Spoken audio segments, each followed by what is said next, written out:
Okay, everyone. So let's start to study from home. So this is a nice way of putting it out, but it is actually a Corona way of learning. So welcome to the Corona way of learning. So let's go into the first question, which is the economics is a study of this is absolute plum. So all these answers are seemingly right, but the most correct answer is what? Scarcity of resources, and the choice that I'm pretty sure that all of you got it right. So question number 1, answer is answer number 3.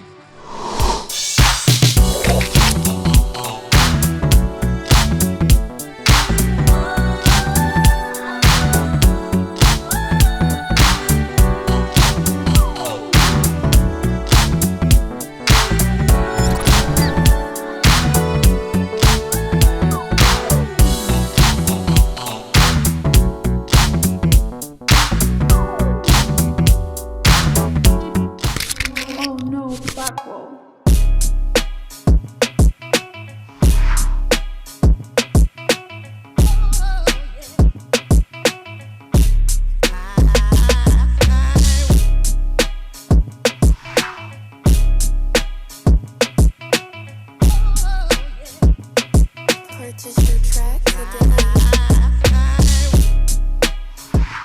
Okay, let's go into question number 2. Which one of the following statement is a normative statement? Normative statement. So thereby we have to understand what is a normative statement first before going into these answers.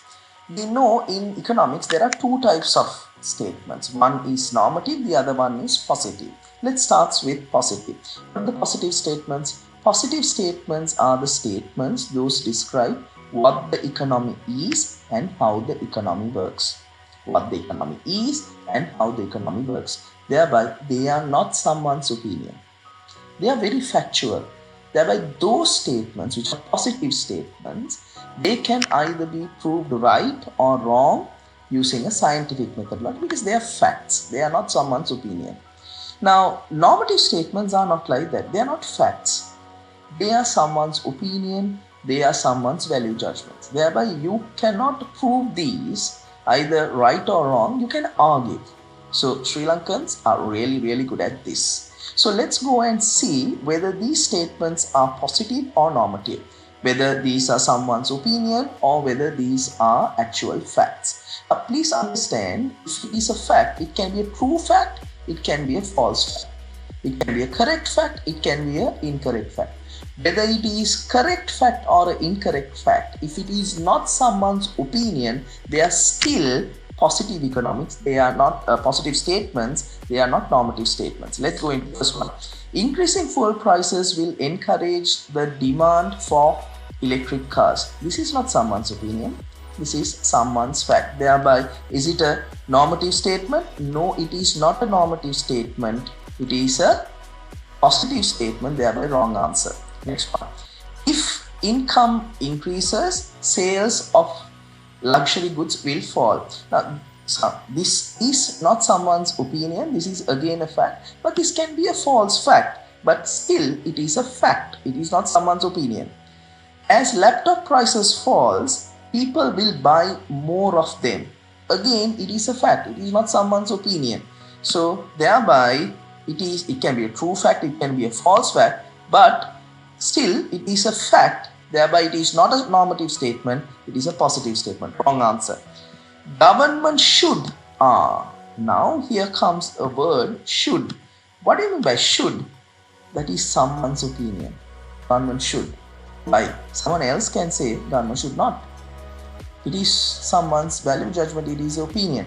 Government should control the rent that house owners charge. Someone can say no, should not. So thereby, this is not a factual statement. It is someone's opinion. It is a normative statement. That means it has to be the correct answer. Now, but still, we will go and read answer number 5. The quantity demand of the good is inversely related to the changes of its price. Again, it is not someone's opinion. It is what? It is someone's not someone's opinion. It is a fact. So it can be a true fact, it can be a false fact, but it is a fact. Thereby it is a positive statement, not a normative statement. Wrong answer. Thereby, to answer number 2, correct answer would be multiple choice 4.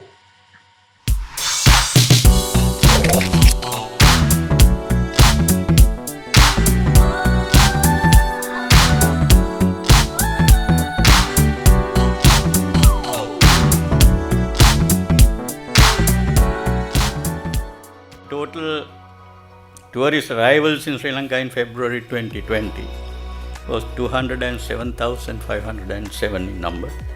This was a decline of 17.7% compared to February 2019.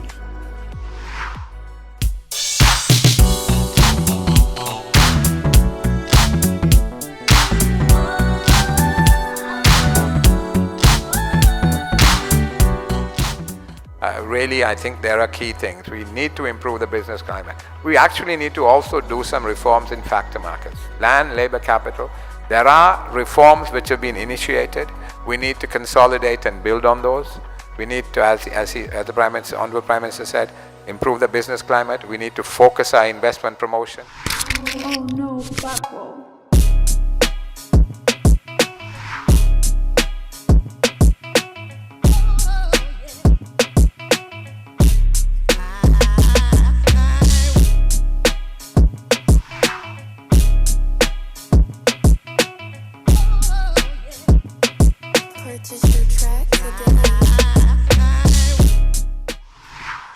Okay guys, let's move on to question number 3. This is a very interesting question. So when we discuss this, you will understand why it is interesting. Let's read.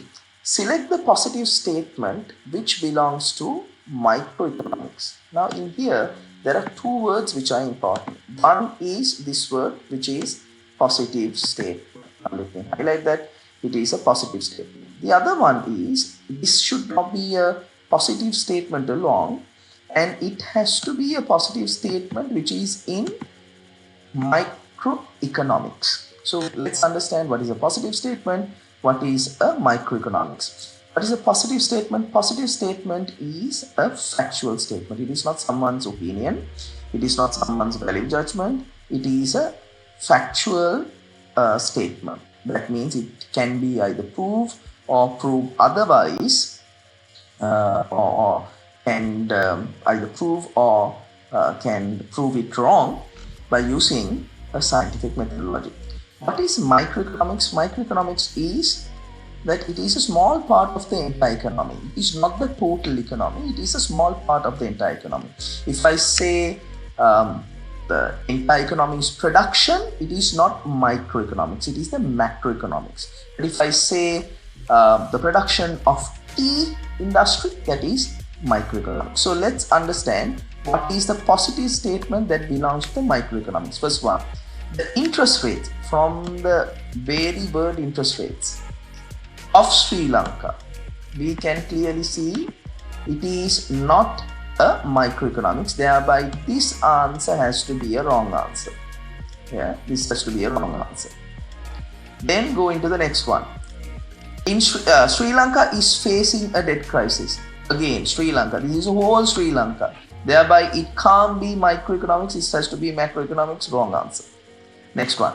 Value of rupee has depreciated. Now, the value of rupee, this one, it is belonging to everyone in the Sri Lanka. So, thereby, this is also, but this is also not a microeconomics. It is macroeconomics. Wrong answer. Next one. The economy will move to point inside PPC when facing an economic recession, and it is facing to the entire economy. Thereby it can't be micro, it has to be macro. Wrong answer. Next one. Scarcity is a basic economic problem. This one. So the scarcity is a basic economic problem. Then we can see again it is something belonging to the entire economy. It is not for a small part of it, and thereby wrong answer. You see, there is no right answer, and I deliberately put that because that I want to teach you this concept. Thereby, question number 3, there is no answer.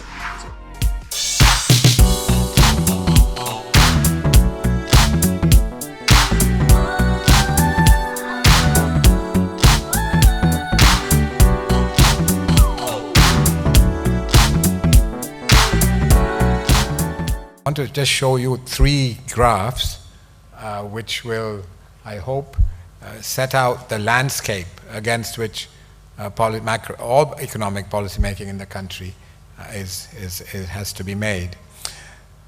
You know Sri Lanka is a twin deficit country. Well, here are some of the reasons. One, you look at government revenue as a percent of GDP, it's up around 18, 19, even 20% in the 70s, 80s, even 90s. It's sort of 19%. The highest was about 22%, I think. Then you come to the trough in 2014, which is 11.5. So revenue as a percentage of GDP fell from around 20% to 11.5%. So that is one deficit.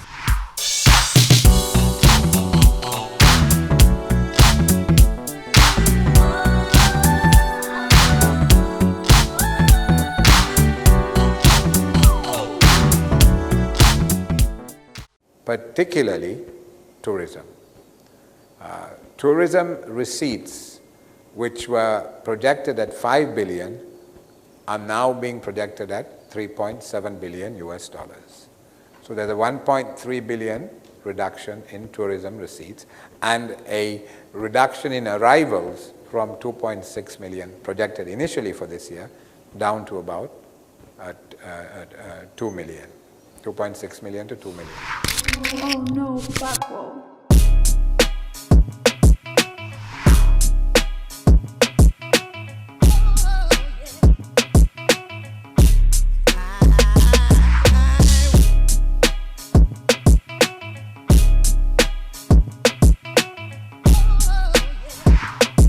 Purchase your track today.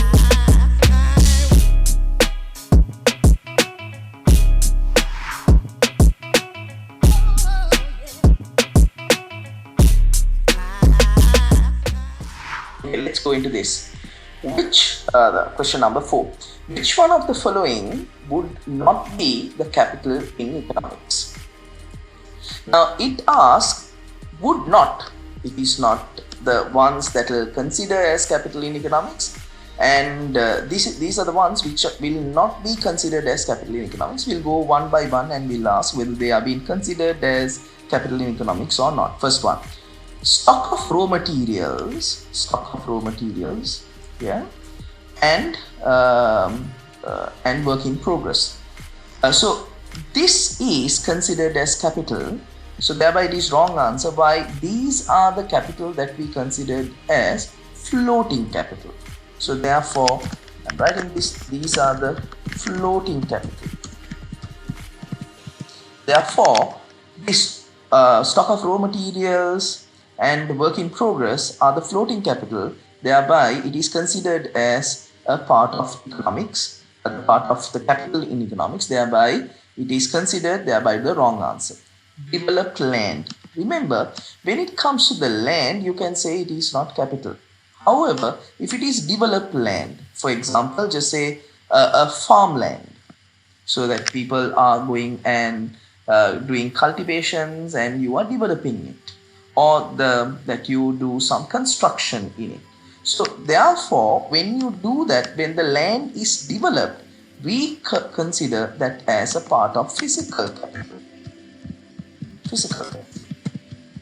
Therefore, still it is considered as capital in economics. Thereby it is wrong answer because it is considered in economics. It is not considered. The question asks what is not considered.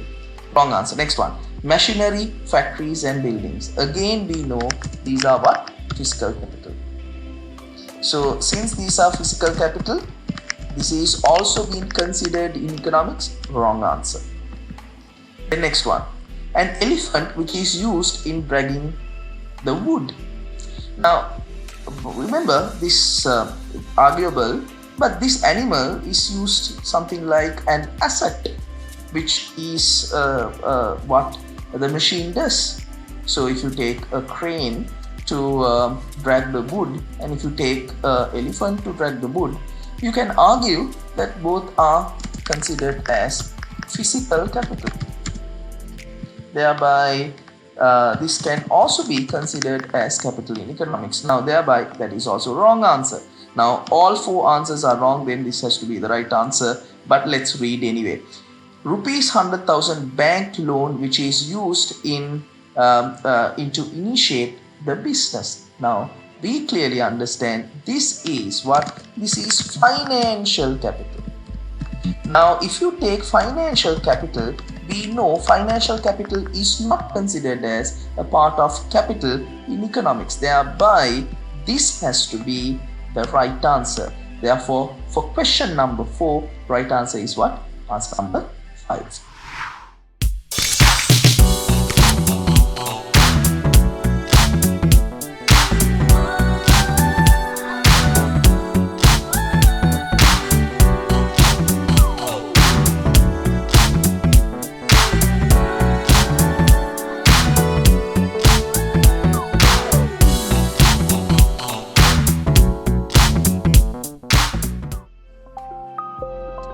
The role of the body center is to take all the stamping panels that we make and we bring all that together in one central location. And that's where we actually put the Model S together. We'll start and we do an underbody, which is the main floor system of the car. Order is not handled by Android alone.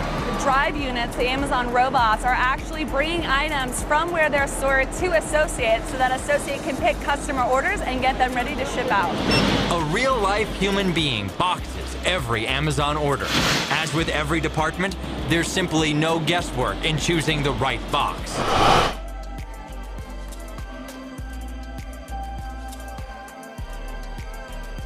The world we all inhabit relies on built infrastructure. Without it, we wouldn't be able to transport food, goods, or services. We couldn't power our homes or access clean water. We couldn't travel or commute. Quite literally enabling our societies to function, the importance of infrastructure has grown significantly in recent years.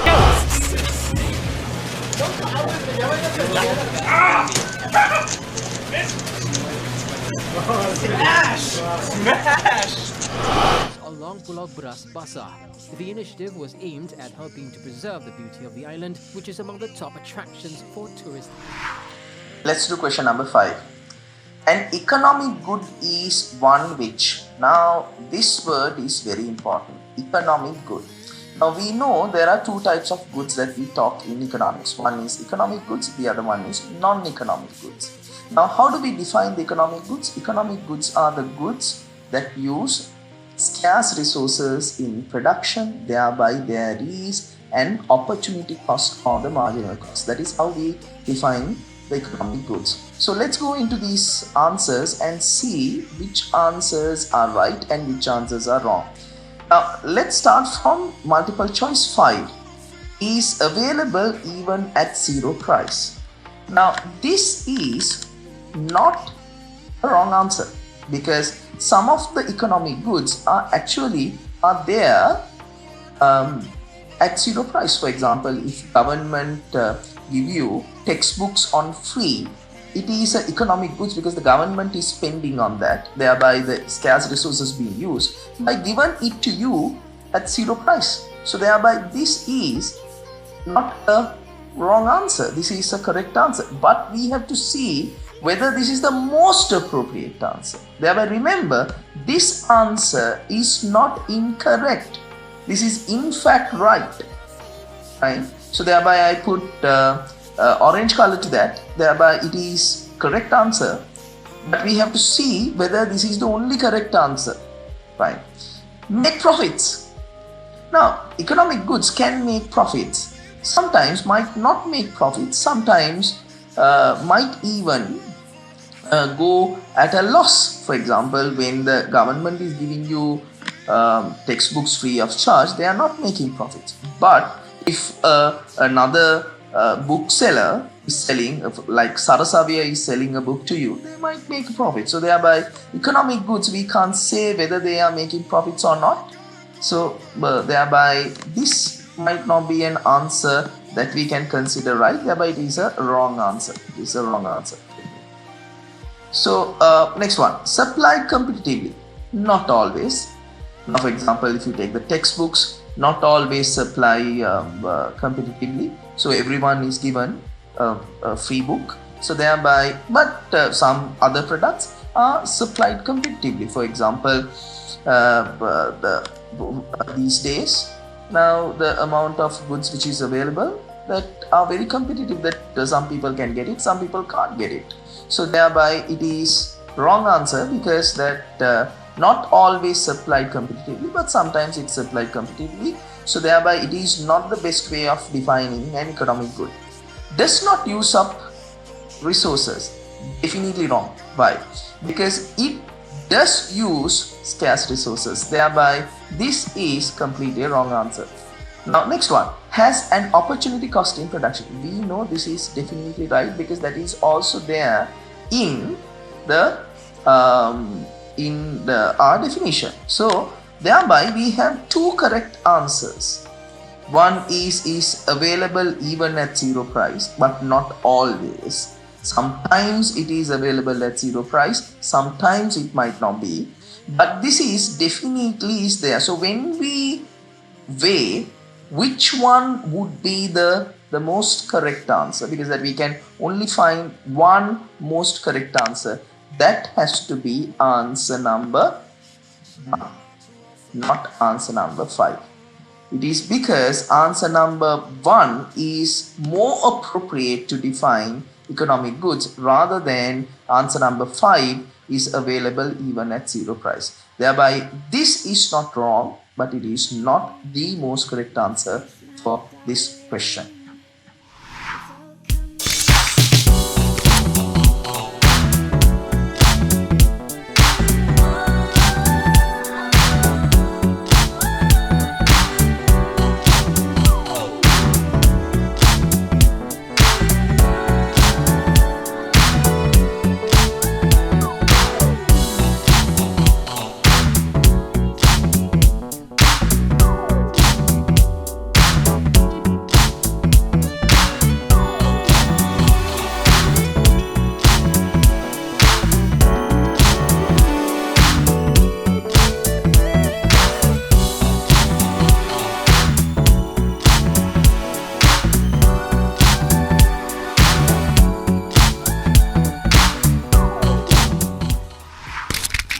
Oh no, factual.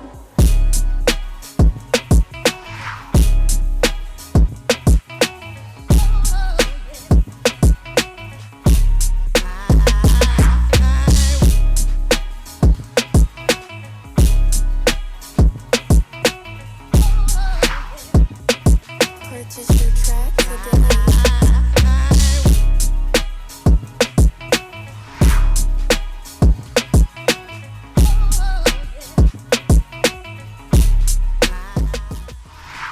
Okay, question number 6. The fundamental economic question of what to produce, let's highlight that, and for whom to produce, let's highlight that as well, are essentially interdependent. Now that is also very important, thereby let's highlight that as well. Because now they ask, these two are interdependent because of some reason. What is that reason? Now we have to understand what these words are. That means, what do you mean by what to produce, and what do you mean by whom to produce?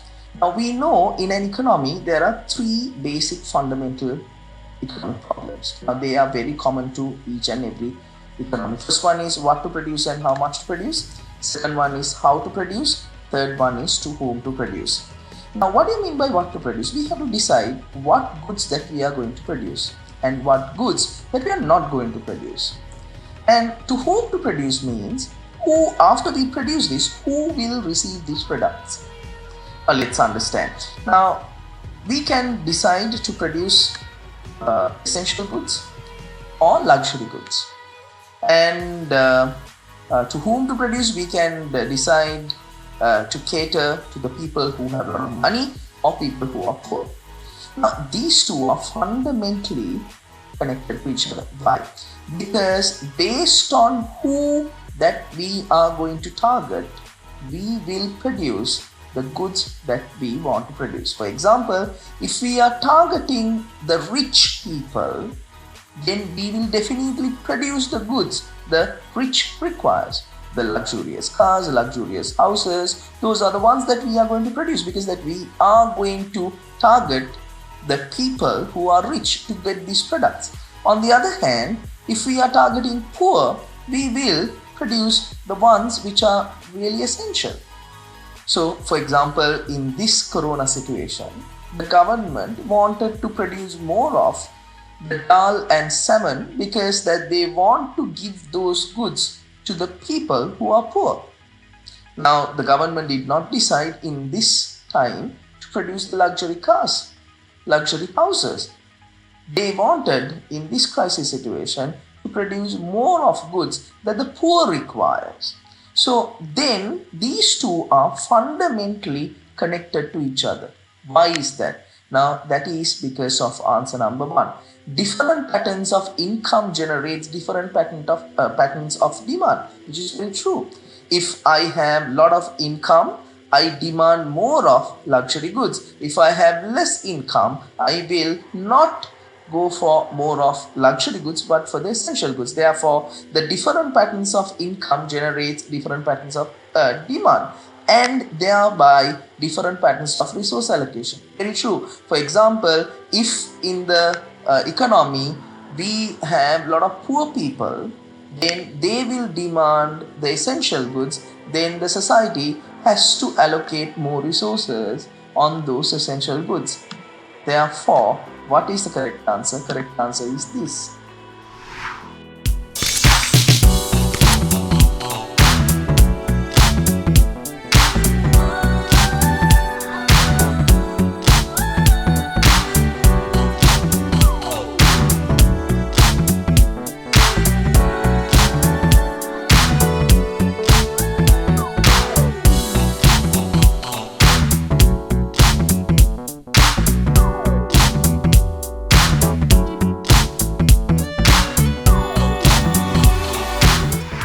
Oh no, factual.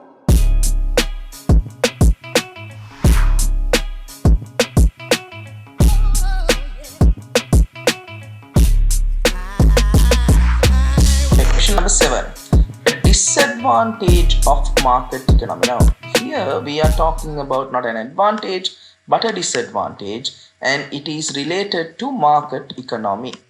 We have to understand what the market economy is. We know there are several economic systems. One of the main ones is the market economy, where there is the demand force and the supply force and create the price and create a price mechanism, and through the price mechanism all the fundamental economic problems are solved, which means what to produce, how much to produce, how to produce, and to whom to produce. Everything is based on the price mechanism. That is what is called the market economy.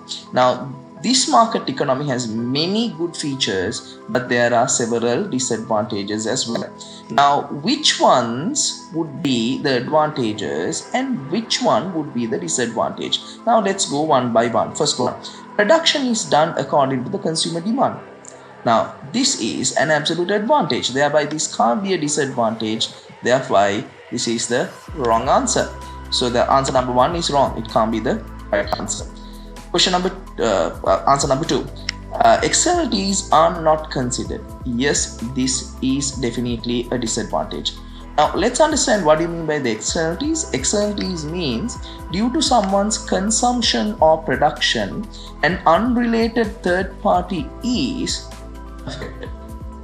That is what is called the externality. For example, there's a factory. Now they are producing and they emit the pollution.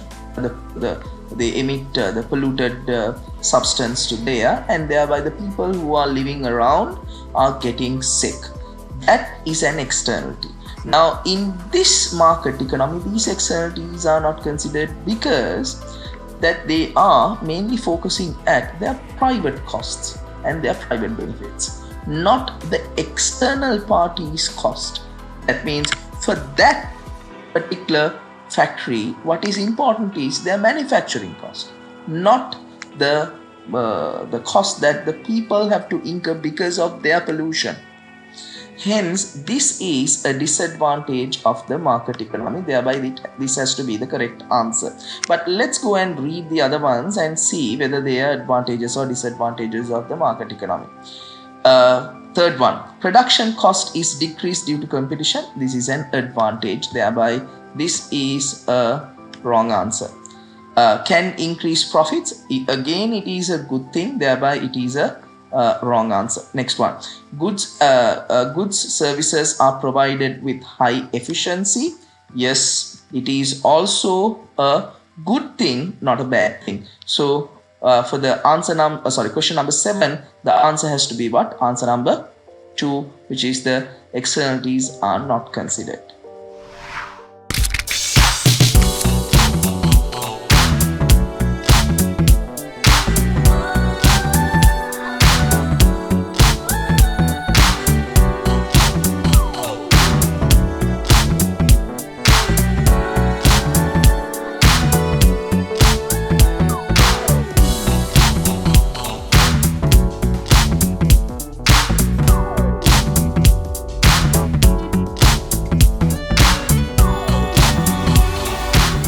Look at this lead pencil. There's not a single person in the world who could make this pencil. Remarkable statement? Not at all. The wood from which it's made, for all I know, comes from a tree that was cut down in the state of Washington. To cut down that tree, it took a saw. To make the saw, it took steel. To make the steel, it took iron ore. This black center, we call it lead, but it's really graphite, compressed graphite. I'm not sure where it comes from, but I think it comes from some mines in South America. This red top up here, the eraser, bit of rubber, probably comes from Malaya, where the rubber tree isn't even native. It was imported from South America by some businessmen with the help of the British government.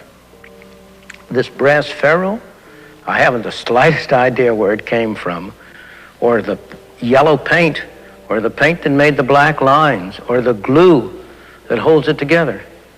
Literally thousands of people cooperated to make this pencil. People who don't speak the same language, who practice different religions, who might hate one another if they ever met.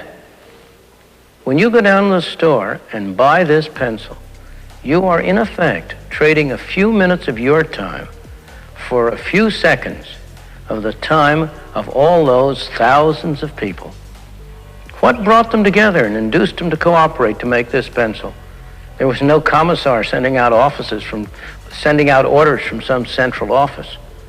It was the magic of the price system, the impersonal operation of prices that brought them together and got them to cooperate to make this pencil so that you could have it for a trifling sum.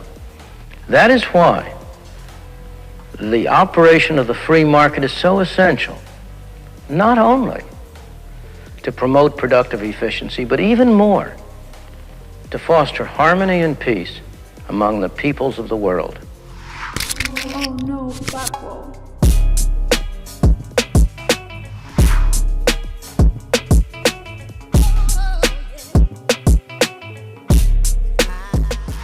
Okay, question number 8. Which of the following is not, now they ask is not, let's highlight that, is not a feature of traditional economic system. Let's highlight traditional economic system. So we have to first of all understand what is a traditional economic system. Traditional economic system is a very, very primary economic system. As an example, if you take a tribal group, that you have a traditional economic system, very, very small economy, and there are no sophisticated systems in the economy, and they are having a very simple systems, and they take the decisions based on customs and the norms and the traditions. Those are called as traditional economic systems. So then what would be the feature of feature that is not a part of traditional economic system? The answer is answer number 5. Please remember, in the traditional economic system, if you take a tribal group, now they are not having any individual property, they have the common property rights. Now, for example, if they have food, it is not the individuals are claiming for food, that everyone together eating food. And if you take certain equipment, that is everyone's equipment. And even the houses that they live in a one place where that they are not securing any private property, thereby there is no individual property rights or secure in the property, but it is the common property that everyone shares the same interest. And all the other things are the part of traditional economic system. Let's read. The trade is based on the job and is monotonous. That means that certain people who are carpenters and they are always doing carpentry and they are not changing the jobs, and generation to generation even that jobs are passed on, and they are very monotonous, and the carpenter and the farmer would change their the goods on barter system. That means good to good exchange, and it is very monotonous. Nature of the good job is monotonous. That is also true.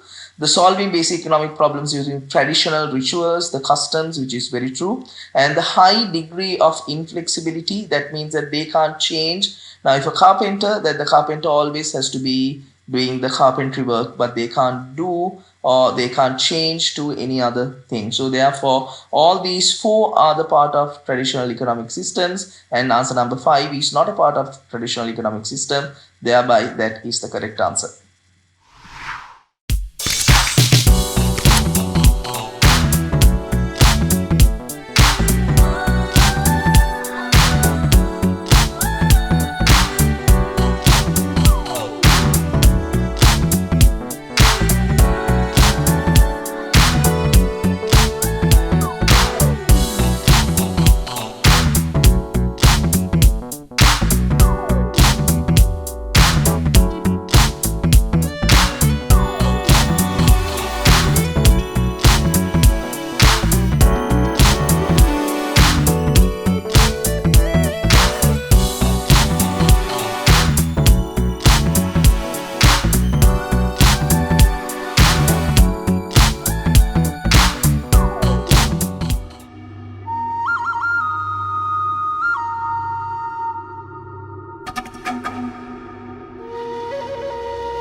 Oh no, factual.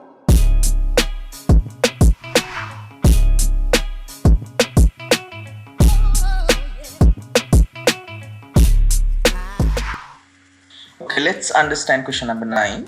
The term transition economy is used to describe the country that. Now, this is a particular term that we have to understand. And what does that mean? Now, this is also known as transition economy or the transitional economy. Transition economy or the transitional economy is an economy that earlier used central planning mechanism to solve their basic economic problems, and due to the problems that was associated with the central planning mechanism, they change to the market mechanism. There are several countries which did like that. Thereby, the transition economy is the answer number 2, which is moving from central planning towards the market mechanism. Now, IMF, the International Monetary Fund, has actually looked at several countries from year 2002 to 2009 who has actually shifted their economic system from central planning to the market mechanism. There are several countries like Lithuania, Hungary, Belarus. Those countries are considered as these transition economies because they moved from central planning towards the market economy due to the problems that was associated in central planning economy or the central planning mechanism in order to solve basic economic problems.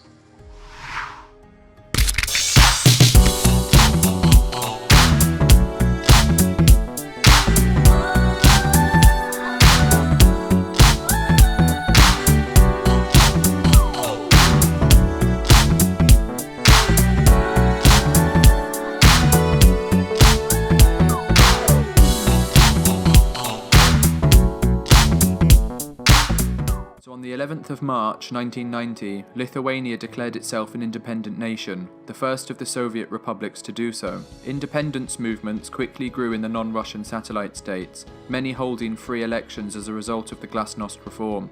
Soviet regimes quickly collapsed without military backing from the USSR, seeing the destruction of the Berlin Wall on November 9, 1989, and many other Soviet leaderships fading out. Oh no, factual.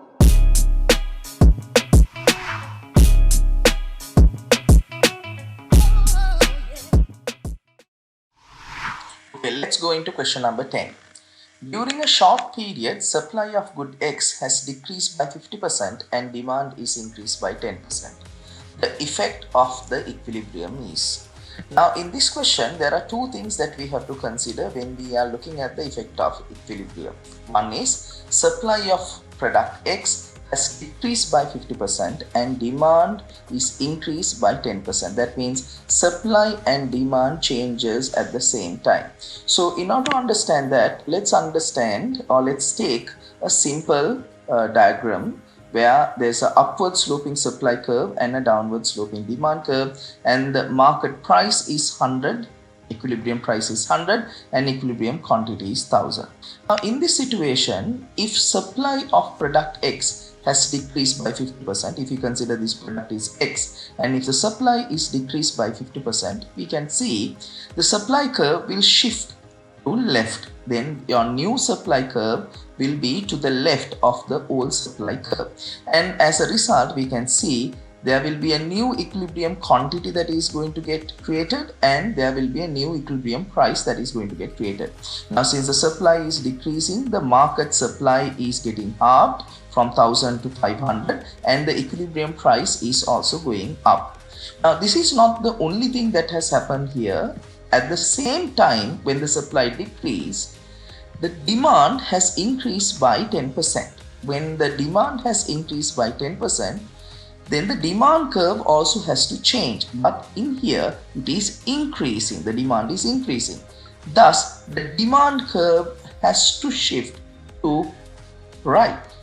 Now then you can clearly see there will be a new equilibrium price that is going to get created after the demand curve also has changed, and new equilibrium quantity also getting created. Now after both these situations are over, we can see equilibrium price is going up and equilibrium quantity is coming down. Equilibrium price is going up, equilibrium quantity is coming down. Let's go back to the question. The question says, then what is the effect of the equilibrium price? Then the answer would be answer number 1, equilibrium price is increased and equilibrium quantity is decreased. Now I'll show it again. Equilibrium price is going up, equilibrium quantity is coming down. Thereby the correct answer would be answer number 1.